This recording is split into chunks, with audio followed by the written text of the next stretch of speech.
So I'm here as part of the team of Forum for the Empowerment of Women.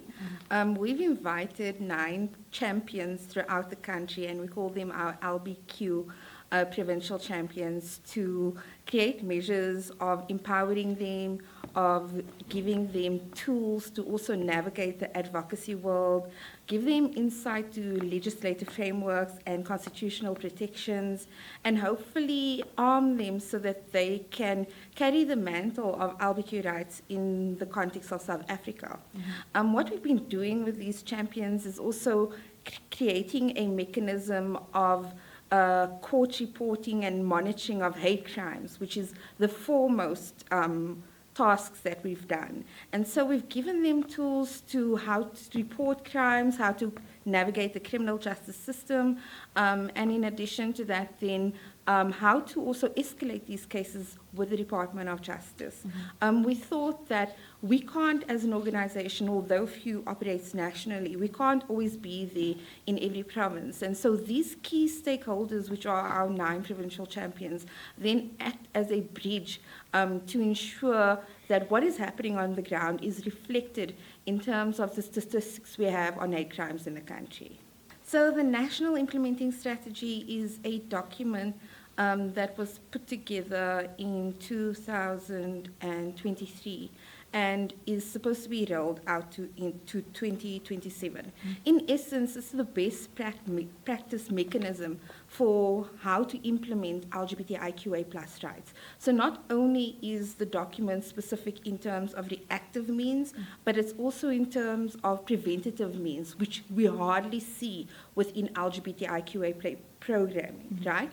And so there are various measures that we need to look at, various focus areas that focus on education, awareness, community engagement. It looks at the criminal justice system itself. It looks at how we capacitate schools. It looks at how each department also comes to the party to carry the mantle at the deputy minister level so that the strategy can be implemented in South Africa. With the anti-rights movement, the best thing to do is to find tools for ourselves and strategies for ourselves that completely counter the misinformation that is being spread. And I think this needs to be done en masse. So I'm looking at things like inter-movement strategies, building capacities throughout various corridors of CSOs, looking at the intersectionality of how we approach the issues, and then coming up with very intentional mechanisms also to counter these narratives, right? And with my thinking around children, and particularly around surrogacy issues, it's always been an issue in South Africa. We've received lots of pushback, even with the curriculum that we have now, which speaks to comprehensive sexual education. And so with that pushback, what we found is that the ideas or the thoughts that parents have is that we're teaching their children about sex. They are the ones that are sexualizing the education. But in fact, we've also learned that in homes, children don't hear about these things from their parents. Then they get misinformation from their peers, which is actually more dangerous, right?